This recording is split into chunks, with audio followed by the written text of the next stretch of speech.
Bago po ako pupunta dito sa ating topic na ito po yung part 2 ng paghahamon ko ng patayan dito sa mga animal at mga gonggong ng mga kongresong ito, mga kongresistang ito, isa na rito itong si Paduano na itong bugok na ito. At bago tayo pupunta dyan ay doon po sa nasabi ko rito dito po sa ating subscribers yung nagpapasubscribe, tuloy lang po yung pagpasubscribe dahil yun pong kay Blessy Bilyones, kung ikaw ay nakikinig, Blessy Bilyones, ito na yung sinasabi ko na inorderan ko na yung aking sekretary dyan sa Bulacan na ipadala sa iyo yung kaunting regalo para sa iyo dahil doon sa effort mo na pagpapasubscribe dito sa channel natin. At ayan, at kung iyong natatandaan, sinabi ko na yan, na yung sekretary ko dyan sa Bulacan na magpapadala sa iyo, ang pagkakaalam ko na ipadala na kahapon. At siguro ay yan ay kung kahapon na ipadala, maaring sa Lunes or bukas ay matatanggap ko na dyan. Ayan, at abangan mo. Pero sinend na sa akin yung LBC, yung LBC na mismo. Ito to. Yan. Okay. So antayin mo lang dyan at mag-feedback ka na lang kung na-receive mo na at abangan mo dyan kasi na-send na sa LBC yon, abangan mo na lang. At yun nga, mag-feedback ka na lang. Nandiyan naman yung natin, yung messenger natin. At pwede rin doon sa Facebook ng Tareq Hassan Mirza or either mag-comment ka lang dito sa mga video ko kung sakasakalit natanggap ko na. Ganun lang po yun para at least pagka hindi pa dumating sa iyo ay maipapollow up sa LBC kung sakasakali. Anyway, at sa lahat po ng mga nag-subscribe dito sa ating channel ay maraming salamat po. Ito na nga po yung ating parto ng paghahamon ng patayan dito sa mga animal, mga gonggong at mga demonyo, mga kongresistang ito ng mga kawatan. Nasabi ko nga po, sinabi ko na po yung kahapon na hindi lamang kami pinapasahod kami ang nagpapasweldo sa inyo mga animal kayo. Yan ang dapat nyong alalahanin. Hindi nga lang sweldo nagnanakaw pa kayo, tingnan nyo yan. Yung mga kaninyo. Yung mga suot-suot ninyong mga relo, dinaig pa ninyo ako. Mga bullshit kayo.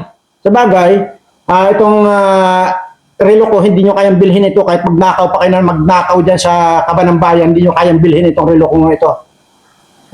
Pero hindi ako politiko. Kaya malakas ang loob ko na mag-display dito ng relo na kahit na sa buong buhay ninyo, hindi nyo kayang bilhin ito. Mga bullshit kayo. Ito ang sinasabi ko. Tigilan nyo na ang pangbabastos dito kay President Duterte. Tigilan nyo yan. Or else, buburahin ko yung mga pagbumukha ninyo. Ngayon, sinabi ko na ito yung parto. Ang gawin natin itong legal. Ngayon pa lang ilalatag ko na sa inyo. Ayaw ko rito ng muro-muro. Gawin nating legal ito kagaya ng sinasabi ko na either mamagitan dito ang mga associate justice ng Supreme Court na magpirmahan tayo. Lahat na kayo. Yung mga kawatan, lahat na kayo. Hinahamon ko na ng patayan. Ako lang mag-isa. Wala akong kasama. Kung ang sinasabi ko sa inyo kahapon ay magkabit kordon tayo or either kadinahan natin yung baywang natin pare-parehas. Kahit ilang libo pa kayo mga kawatan dyan, ilang ba kayo mga kawatan dyan? Sige, lahat kayo. Kailangan maikadina yung mga baywang natin. Alam mo ba kung bakit anong purpose ko ng pagkadina? Para walang tatakbo. Walang makakatakbo, talagang patayan nga di ba? Kaya nga sinabing patayan ito, talagang patayan, walang tatakbo rito. Kasi pagka hindi kinadina ito, ang mga baywang nito, natin, sigurado ako tatakbo ito si Paduano Ay kwan yan, traidor yan. Bakit kung sabing traidor? Ang alam lang yan, kasi Alex Bongkayaw Brigades yan, ang alam niya mga ambos. Kasi mga traidor nga yan. Kaya nga, ang purpose ko na magkakadinahan tayo ng mga baywang dyan para walang makakatakbo. Talagang patayan ito. Yan ang purpose ko. Traidor to, matatakbo ito eh. Maniwala kay sa akin. Lahat yan. Pati yung sa Abante na, iposta mo na. Abante tawag dito? Yung sasakyan na bulletproof na 18 million. Saan ka kumuha ng 18 million? Saan ka kumuha ng Can-Am na 3 million ang halaga? Ito rin si Paduano, naka-Rolex na rin ang gago eh. Lahat naman yan.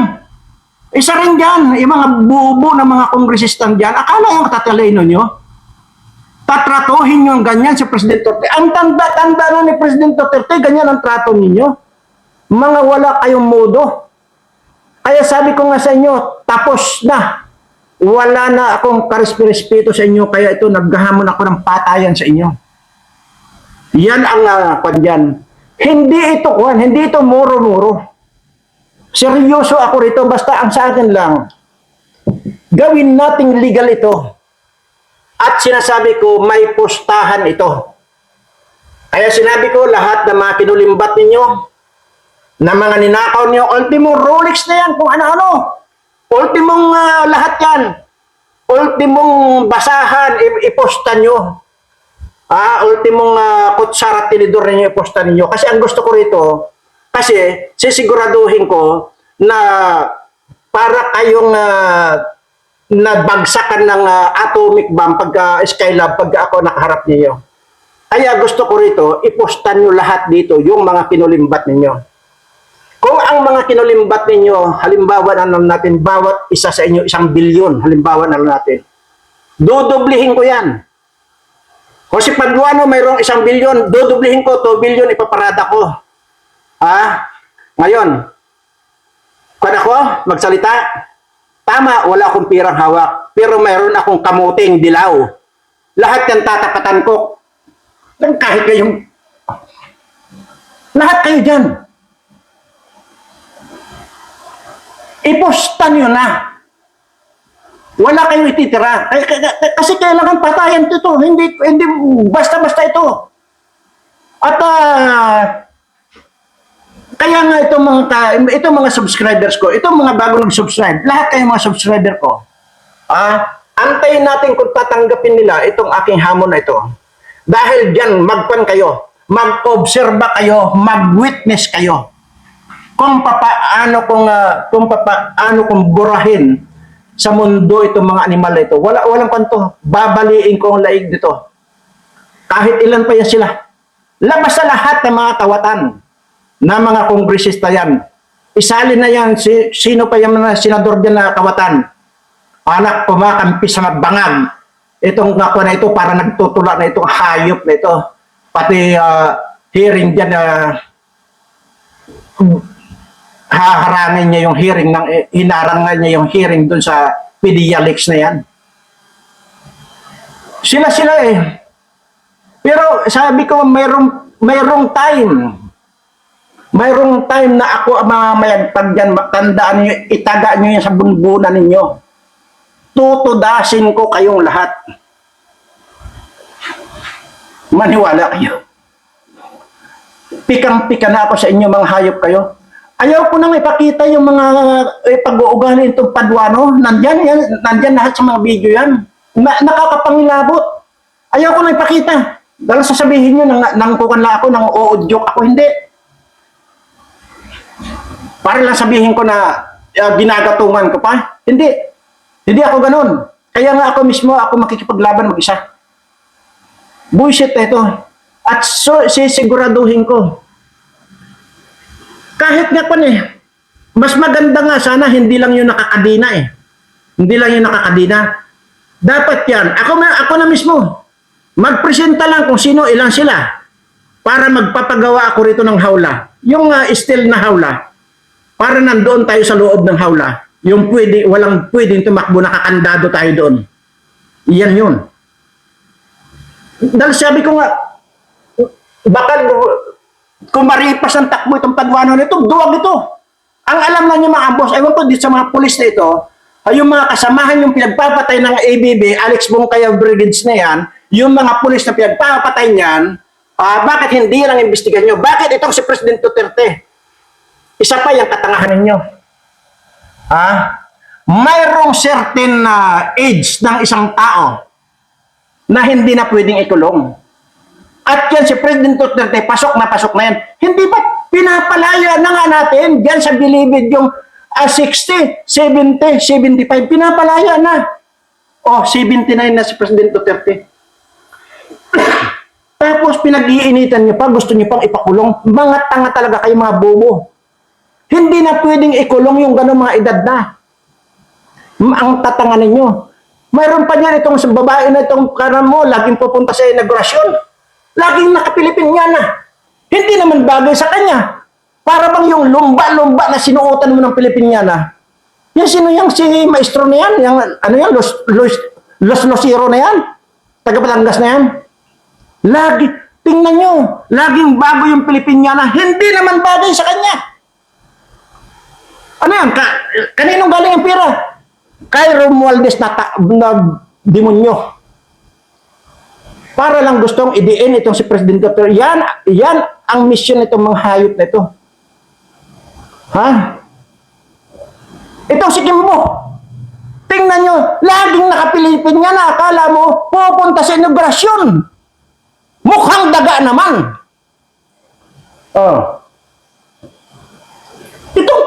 Tingnan nyo, itong parang itong Louis Tro na ito na nakapilipin niya na lagi nakala mo ang tali-talino. Para namang kwento, para namang yung elepante na sinuotan ng Pilipinyana. Yan. Imaginin mo, abogada yan na abogada. Imaginin mo, tanungin yung pulis na yon kung from 1 to 10, and 10 being the highest, pinili ni, yung pulis na yon na 10 daw, yung tiwala niya kay President Duterte. Tapos, dinivert niya doon sa, pwede pala siya magpakamatay para kay Duterte. Opo, yun ang sagot. Kasi walang makita. Hindi, kanyan, wala sa bokabularyo ng mga abogado yan. Yung mga ganyang kwan. Nagdududung-dudungan to mga animal na ito, mga tangat, bubo naman to. Wala na kayong kredibilidad. Dito na lang kay Paduano. Diyan kay Fernandez na gonggong. Itong akop na ito, isa ring gago. Lalo na itong Atrasabante na ito. Sabi ko nga, tanggapin nyo ang hamon ko. Tanggapin nyo. Dahil gigil na ako, naburahin kayo dito sa mundo. Pero ang sinasabi ko, take note. Gusto ko rito ilagay natin sa legal ang pagpapataya natin. Tanggapin nyo lang to. Gawin natin legal. Bakit ko aaksayahin itong ganitong pagkakataon kung hindi legal? Kaya nga nakikipagpustahan ako, dodoblihin ko kung ano yung kayamanan ninyong kilimbat, dodoblihin ko. Dahil ang purpose ko rito, babawi yung mga kayamanan ninyo na kinulimbat ninyo para pakinabangan nitong mga subscribers ko, yung mga followers ko na naniniwala sa akin. At hindi lang din yun, pati itong makikinabang itong mga tao na sinalanta ng bagyo. Yan. Kaya nga mga kababayan, ipagdasal ninyo, natanggapin nila itong hamon ko. Dahil lahat ng mga kayamanan nila na makukuha natin, mapapanalunan natin, sa inyo mapupunta. Take note. Ni centavos, hindi ako kukuha. Lahat yan, ultimong centavos yan sa inyo lahat mapupunta. Paulit-ulit ko pong sinasabi rito kahit kailan. Sa buong buhay ko, hindi ko na kahit kailanman kailangan ng pera. Katunayan, ilang beses kong sinasabi na allergy ako sa pera. Putang ina nyo. Ipagdasalin nyo yan mga kababayan. Kung gusto pa nila pag nakakulong kami dyan sa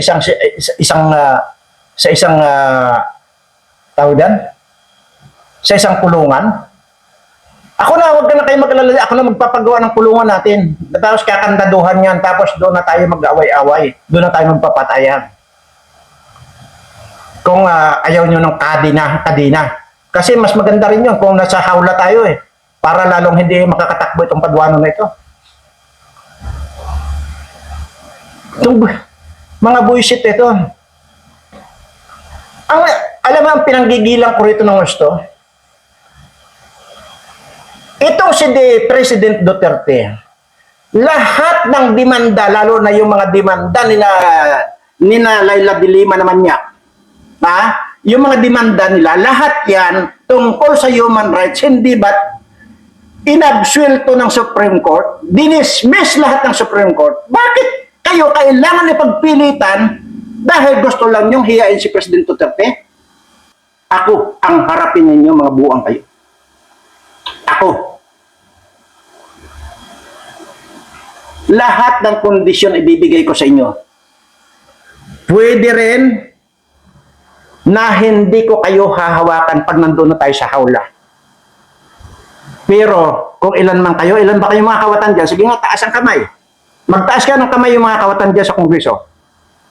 Halimbawa kayo lahat, ipagpalagay na natin na 300 na mga kawatan dyan sa Kongreso. Oh, sige, pero taas kayo ng kamay. Kung mga kawatan kayo, sige, sabihin natin 300.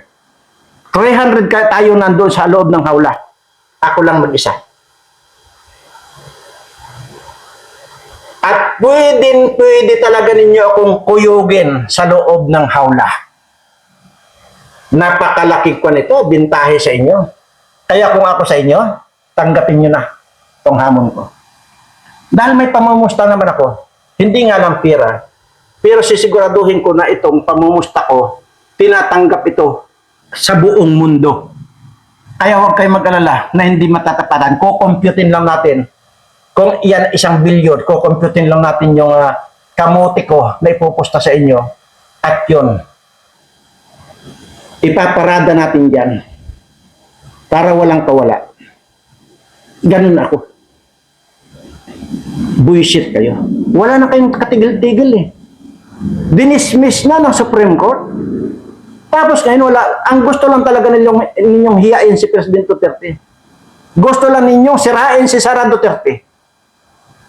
Sige nga, magsiraan na lang tayo sa pamamagitan ng pagpapatayan natin. Hindi puro bunga nga. Kung ninyo, tanggapin ninyo itong hamon ko. Para magkaalaman tayo, para at least matudas sa lahat ng mga kawatan dyan sa Kongreso. Hindi ko kayo hahawakan kung yan gusto ninyo, kung yan ang nais ninyo. Pero kahit na hindi ko kayo hawakan, sisiguraduhin ko sabay-sabay hahatay, babali yung mga liig ninyo. Tapos isa-isahin ko ngayong gaganin yan para tigpas na yung ulo ninyo.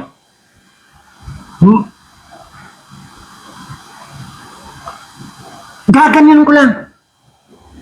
Sisiguraduhin ko sa inyo, hahapay yung mga ulo ninyo. Yung mga liig ninyo. May basihan ako? Yes! Hindi ako magsasalita kung wala akong basihan. Ito. Nakita nyo ito? Ha? Tuwid na tuwid yan. Ha? Wala yan, tuwid na tuwid yan. Ayan yan, tuwid na tuwid yan. Kahit pabaliin mo yan kahit pabaliin mo yan. Ha? Tuwid na tuwid yan. Gaganyanin ko lang mababali ang liig mo. Kaya ito, napakita ko sa iyo. Pwede mo aircon. Ayan. Bullshit kayo. Gaganyanin ko lang pag hindi sabay-sabay na bali ang mga ulo ninyo. Gusto nyo patunayan? Ito. Ayan, tuwid na tuwid yan, Paduano, ulo ni Paduano. Lahat kayong mga kakawatan, kayong mga animal kayo, babaliin ko mga ulo ninyo. Yan Ayan. Diba? Bali. Samantalang kanina, kitang-kita nyo na tuwid yung kutsara. Samantalang ang tigas-tigas itong kutsaran to. Ayan Pero bali. Ganyan ko kayo. Sa kaya nga, ang sinasabi ko sa inyo, 10 segundo lang ang ibibigay ko sa inyo. Matagal na yung 10 segundo. Dahil pa once na itinutok ko, itong mga kamay ko sa inyo, sabay-sabay mababali ang ulo ninyo. Oh, di kayo, naghiwalay na yung mga, ano yun? Kaluluwan nyo sa katawan nyo.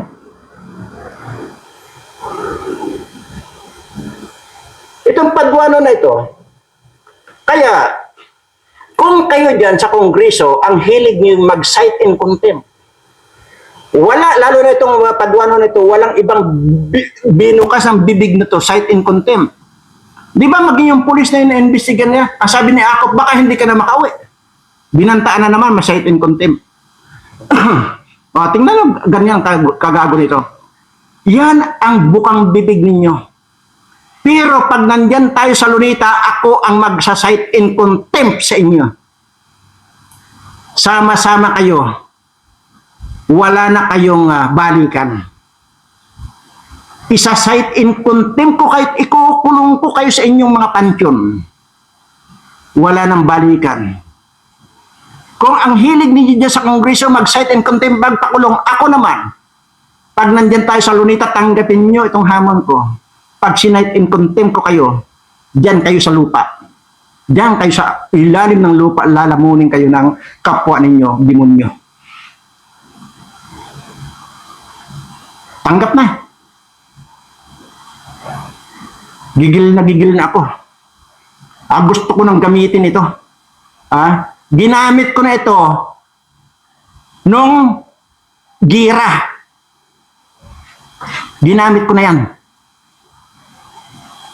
Tingnan mo. Tigas-tigas ako, Sarah. Kita niyo naman kanina.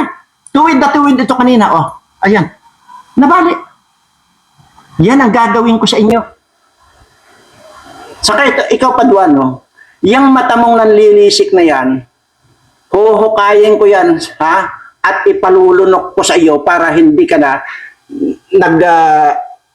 nanglilisik ang mata.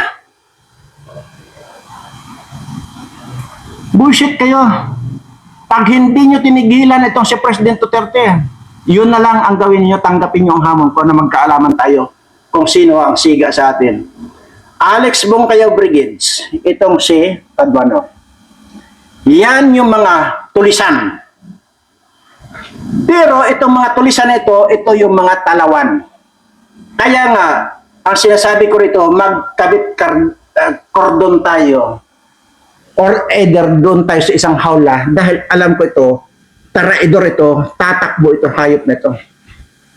Yan ang purpose kung bakit ko sinabing kadinahan natin pare-parehas ang mga baywang natin para walang takbuhan. Ang ibig sabihin, iisa lang ang nakatayo. Either ako or kayong lahat nakatayo kasi ako lang naman kalaban ninyo. Hindi ba't malaking bintahe sa inyo? Kung 300 kayong kawatan dyan na makitanggapin ang hamon ko, nag-iisa lang ako, di ba? Isang ganyan nyo lang sa akin, tapos na ako.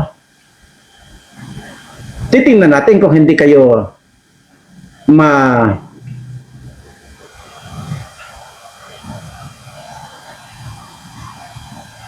Diyan pa lang yung paghawak nyo pa lang sa akin, yung mahawakan nyo pa lang ako, diyan pa lang mamamatay na kayo .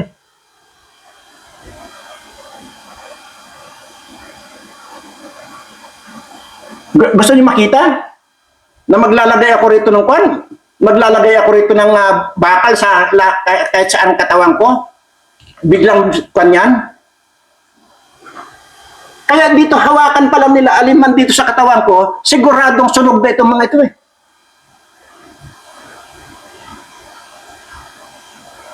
Paano nila ako mapapatay? Sila ang babaliin ko ang liig. Hoy, Paduano. Yang mata mo na nanlilisik na yan, ukitin ko yan, tapos ipalulunok ko sa iyo. At ikaw, ako, yung pustiso mo, ipalulunok ko rin sa iyo. At ikaw, Fernandez,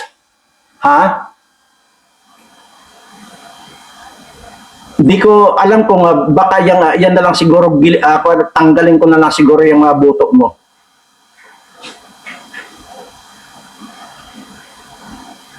Tingnan mo itong ulupong na isang kongresista dyan, hindi ba siya chairman dyan? Yung parang mukhang ulupong, yung buhok niya nandito sa gitna ng kanya, ulo niya.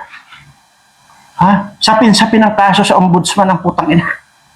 Pero ang kapal ng mukha na sabihin, pira daw puno ng bayan yan. Kaya kailangan daw imbestigahan. Ay, ang kinulimbat mong gago ka, putang ina mga ito. Kayo ang magsabi kung anong gustong laban ang gusto niyo. Dahil ako, wala eh. Dahil lahat ng gusto ninyo, ibibigay ko sa inyo. Kahit pasabi ko nga, magdala kayo ng pinakamalakas na yung baril or armas, dalhin nyo. Ako wala akong dadalhin. Maniwala kayo. Kaya mga kababayan, ito ang tandaan ninyo. Kapag ito ay tinanggap nila ang hamon ko, magdiwang na kayo. Magpa na kayo dyan, magdiwang na, magpadasal na kayo, magkatay na kayo dyan ng kung manok, baboy dyan, magkatay na kayo. Dahil titiyakin ko, pag ito ay makipagpostahan sa akin to, sisiguraduhin ko, magiging milyonaryo kayo. Dahil bilyon ang pira itong mga ito. Ay kung itataya nilang lahat yan, siguradong milyonaryo kayo, wala maghihirap ng mga subscribers ko. At itong mga naapektuhan ng bagyo na yan, lahat yan, makikinabang. Kaya lahat din kayo, kung halimbawa tanggapin nila, nandiyan kayo sa Lunita para mag-obserba kayo at saksihan ninyo kung papaano kung lipulin itong mga ito. Para masaksihan ninyo. Para sa ganon, maikwento ninyo yan sa inyong mga kaapu-apuhan na may biranang humamon dito sa mga kawatan na lahat ayun, simenteryo ang pinatnan. Yan yun. Akala nyo ganun lang? Hindi naman ako papatol ng mga kung ano lang. Kasuhan ninyo ako? Hindi. Wala nga tayong kaso-kaso dito. Kaya nga lumabas kayo ng kongreso kasi yung kongreso, kanyan, pugad ng mga kanyan, pugad ng mga kawatan yan. Kayo lalo na ikaw Paduano, naka-Rolex ka pa. Na samantalang ang alam mo lang, mga ambos ng mga pulis. Kung mayroon man dapat imbestigahan, hindi si President Duterte, ikaw mismo. Dahil napakarami yung pinatay ng mga ABB kayo, mga NPA kayo, dapat ikaw inimbestigahan dyan eh. Tapos kung ano-ano pa sasabihin mo pa na, Mr. Chairman, pag hindi pa dumalo si former President Duterte, naglulukuhan na lang tayo. Putang ina ka. Alam mo pala, kayo lang pala naglulukuhan dyan. Bakit idamay mo si President Duterte? O di maglukuhan na lang kayo na maglukuhan dyan. Total mga loko-loko naman kayo. Ba't mo kailangan idamay si President Duterte? Ikaw na rin magsabi na naglulukuhan lang kayo dyan. Bakit bitbitin mo pa si President Duterte? Isali sa mga kalokohan nyo. At isa pa, Paduano, hindi pumapatol si President Duterte sa mga bobo, mga tanga. Sino ba kayo dyan? Ikaw ba, ano pinag-aralan mo? Baka grade 6 ka lang, ang yabang-yabang mo na. Itong si Barbers, ano ba pinag-aralan itong mga hayop na ito? Itong si Fernandez na ito, na hindi nga marunong mag-English, English-Englishan, na wala nga sa grammar. Ito rin si Akop na kala mo, laging binabanggit yung pagiging pulis niya. Ito yung mga pulis konto. Mga pulis patula ito, danong araw. Sino pa? Itong si Abante, nagpastor-pastoran, ang laki-laki ng cross ng animal. Yung pala, demonyo ang animal. Nabutit, hindi ka pa nasusunog dyan, hayop ka. Buisit kayong lahat dyan. Uulitin ko. Ito yung pangalawang pagkakataon na hinahamon ko kayo ng patayan. Pagkakataon nyo na ito, dahil unang-una, ako lang mag-isa. Wala akong isasama, maliban dito sa mga subscribers ko at itong mga mga followers ko na mag-obserba lang. Tingnan lang nila na wala akong gagawin para lang maobserbahan nila na habang ginaganyan ko itong palad ko sa mga unggoy na ito, magtutumbahan, mababali ang mga ulo, mga liig. At gusto ko rin maobserbahan nila na kapag hinawakan nila, sila ang masusunog. Mahawakan lang nila kahit anong kwan ko. Kaya nga pag pumasok ako sa hawla, na pagpapatayan namin, or either pag nagbigkis na kami ng kadina, nakahubad ako. Para ibig sabihin, wala akong armas. Kitang-kita, wala akong armas. Ultimong brief, makahubad ako. Para ibig sabihin, oras na dumikit sila sa akin, putang ina, sabog agad yung mga yan. Ang ina nyo.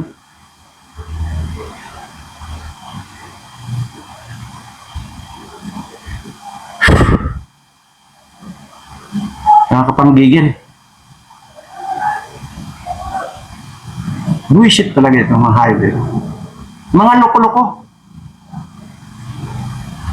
Mga kababayan, bago ko magtapos, ay ipanalangin po natin pare-pareho. Sabay po nating ipagdasal na sana ay patulan nila itong hamon ko. Para sa ganon ay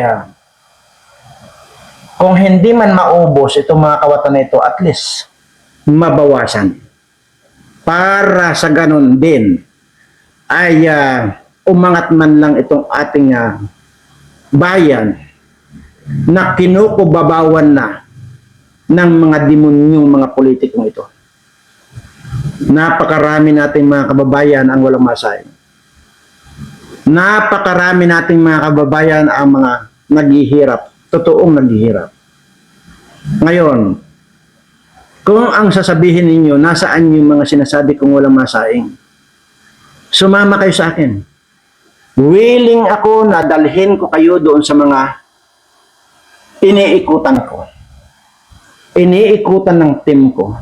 Willing akong ituro sa inyo isa-isa, kung ilang libo yan. Para sa ganun, may alam kayo.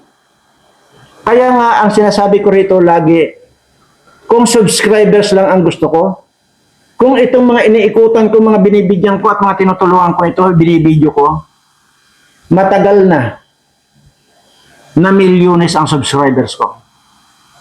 Pero hindi ko nga po kayang gawin yun na kagaya ng itong ginagawa ni Tulpo, na ibibidyo niya yung mga nag-aaway na tao, yung mga walang makain, yung mga hirap na hirap sa buhay.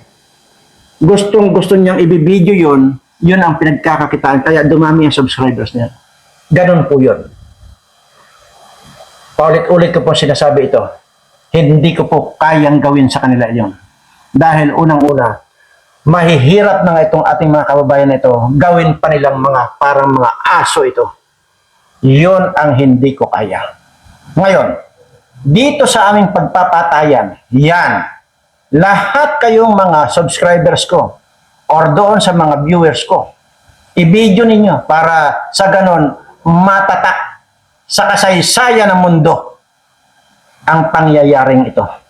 Sana nga lang tanggapin nila ang hamon ko para mapaaga na matudas ko itong mga animal na mga demonyo ito. Okay na po.